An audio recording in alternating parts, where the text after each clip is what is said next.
Se acerca un nuevo proceso electoral. Calma, calma. Muy pronto vamos a tener que elegir nuevos representantes para la presidencia y para el Congreso. Sabemos, todos, que estamos atravesando una circunstancia muy difícil en muchos aspectos. Por ello, hoy, más que nunca, es nuestro deber estar informados para saber por quién votar, ¿no? A quién elegir. Por favor.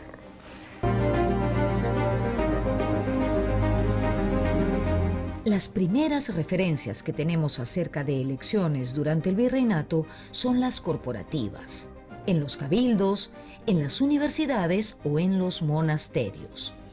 Por ejemplo, en los monasterios, las elecciones para elegir a un prior o a una abadesa generaban grandes disputas entre peninsulares y criollos.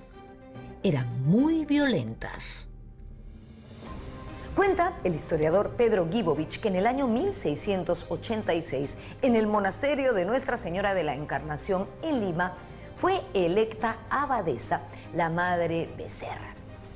Bueno, al conocer este resultado, las seguidoras de su contrincante, de su oponente, la Madre Cabrera, iracundas, destrozaron los símbolos de poder de la nueva abadesa, es decir, su silla y su cojín. Vandalismo puro y duro. ¿A dónde llegó la cosa? Imagínense que el mismísimo arzobispo tuvo que intervenir y terminó excomulgando a la perdedora, a la Madre Cabrera. Esto para ilustrar que ni las monjas pueden a veces controlar las pasiones que despiertan las elecciones.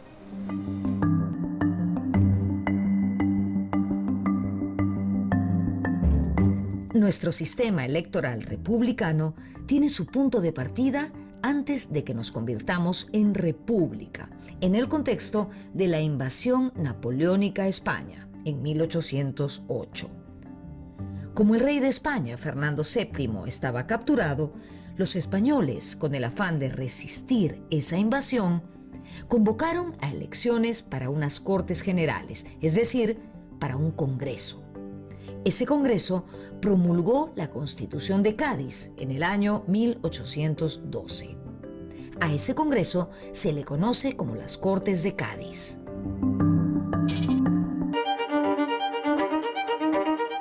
Además del acceso a la ciudadanía de las mayorías, la influencia de las Cortes de Cádiz en el sistema electoral peruano continuó durante buena parte del siglo XIX. Las elecciones eran indirectas y tenían varias fases. La primera era a nivel parroquial. Elegían los ciudadanos, los miembros de las parroquias. Ellos elegían a los electores y esos electores eran... Entonces, elecciones indirectas, no como ahora que todos vamos a votar para elegir a nuestros representantes. Además, el voto no era secreto, era público. Uno votaba delante de todo el mundo. Suena rarísimo ahora, ¿no? No, el voto público es una forma de control hacia la población, ¿no? Porque de hecho se reúnen en una parroquia un día domingo, se escucha una ceremonia litúrgica y el proceso electoral corre después de una ceremonia de ese tipo, donde el sacerdote, además de sus funciones religiosas, tiene funciones políticas, que es iniciar un proceso de recomendación acerca de cómo debe ser una buena elección, ¿no? Entonces, además, el voto, al ser público, te expones públicamente a que se te identifique en función sobre quiénes estás votando. Tenías al frente una mesa electoral que estaba conformada por los notables de los pueblos, y eso era obviamente una forma también de persuadir el voto, y por esa razón también de manifestarlo públicamente. O el pretexto era que el voto se hacía público porque la gran mayoría de la población era analfabeta, pero de hecho era una forma también...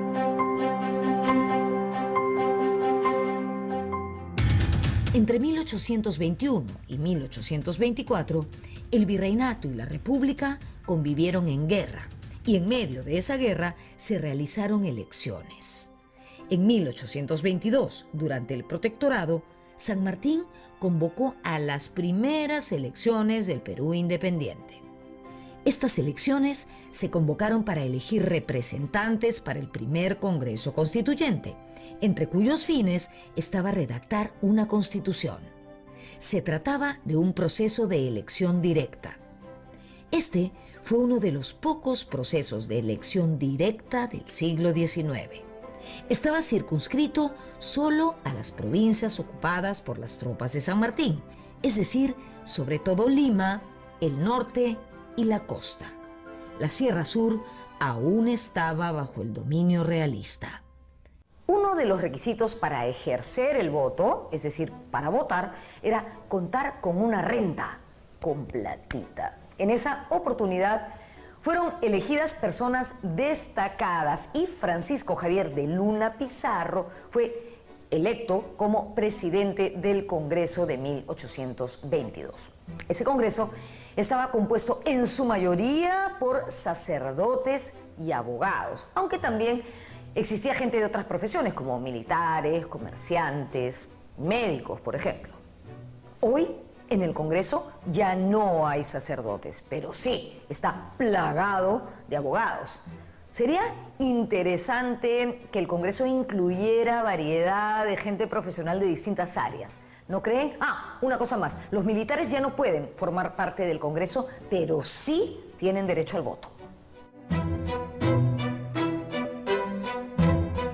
Como dijimos, la mayoría de los procesos electorales del siglo XIX fueron realizados mediante elección indirecta.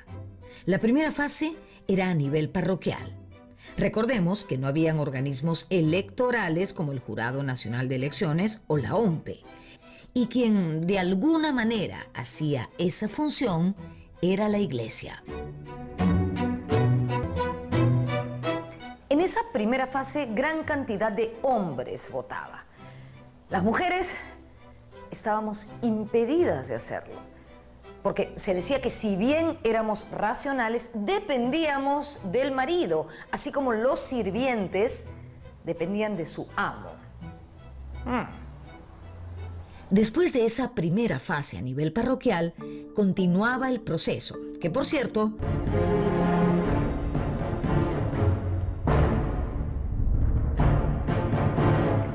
los primeros 50 años de nuestra vida republicana fueron la era de los caudillos, donde los golpes de Estado y las insurrecciones eran el pan de cada día. Estos caudillos militares se legitimaban a sí mismos a través de las urnas y para ello era fundamental la propaganda política. ¿En qué se basaba esta propaganda política? ¿En ideas, en proyectos, en propuestas, en planes? No, en la imagen de un candidato. Cualquier parecido con la realidad actual es pura coincidencia, por si acaso.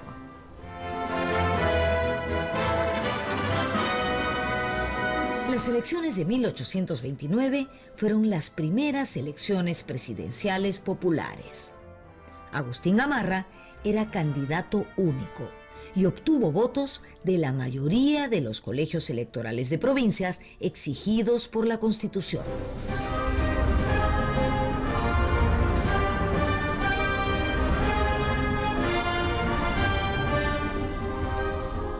En época de Castilla, que como sabemos empezó su primer gobierno en 1845, hubo célebres debates en el Congreso entre liberales y conservadores. Uno de esos debates fue acerca del voto de los analfabetos. Al final, se consiguió el voto a los analfabetos y, en consecuencia, el voto indígena. En 1851 ocurrió un hecho inédito. Por primera vez en nuestra historia, un presidente electo le transfirió el poder a otro presidente electo. Ramón Castilla, ese año, convocó a elecciones que ganó José Rufino Echenique. En segundo lugar, quedó Domingo Elías, primer civil en postular a la presidencia del Perú. Domingo Elías había fundado el Club Progresista. Esas elecciones cambiaron por completo el panorama político de la época, porque allí se comenzó a pensar en organizaciones políticas. De hecho, el Club Progresista es el embrión de lo que serían los partidos políticos en el Perú. Como dice el historiador Cristóbal Aljovín, en esas elecciones la dinámica electoral cambió. Surgió la figura del candidato, la figura de la campaña. Podríamos decir incluso que ese fue verdaderamente el primer proceso electoral que tuvimos.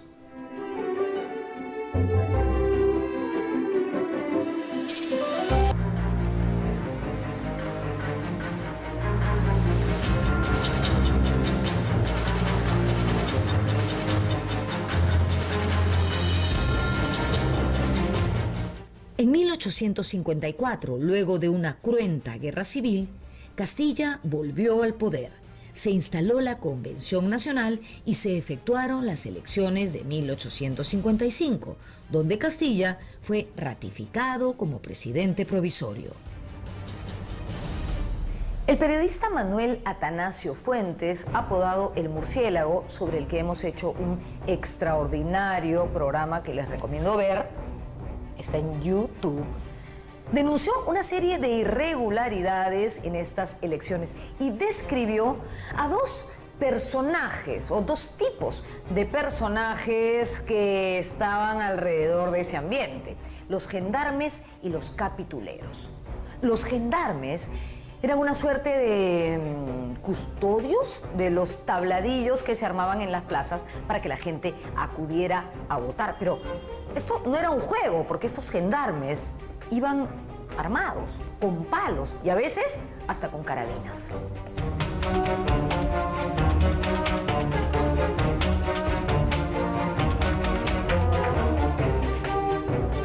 De otro lado, los capituleros eran una suerte de agentes de los candidatos, es decir, les cobraban a los candidatos por comprarles votos y trabajaban para el mejor postor. Vuelvo a decir en el programa de hoy que cualquier parecido con la realidad actual es pura coincidencia. Cuenta Manuel Atanasio Fuentes que en la Plaza Santana un capitulero no les pagó a los votantes la suma en la que habían quedado y entonces se armó una batalla campal, un caos, y en ese caos desapareció el ánfora electoral. O sea, se la pelaron, se la robaron. No sé.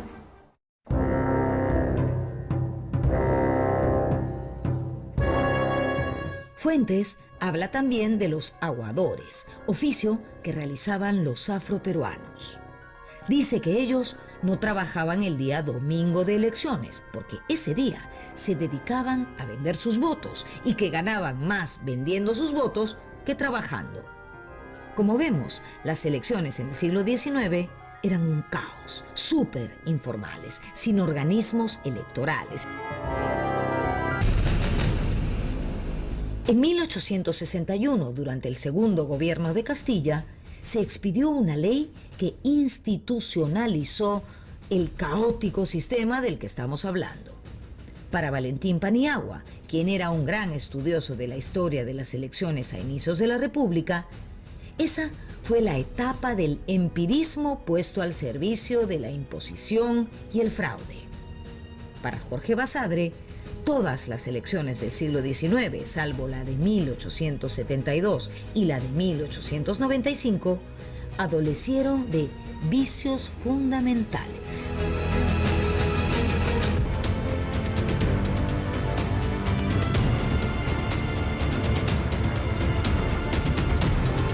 En 1868 se convocaron a elecciones y asumió como presidente el coronel José Balta. Las siguientes elecciones encumbrarían al primer presidente civil del Perú, pero esa campaña estuvo teñida de violencia desde el principio.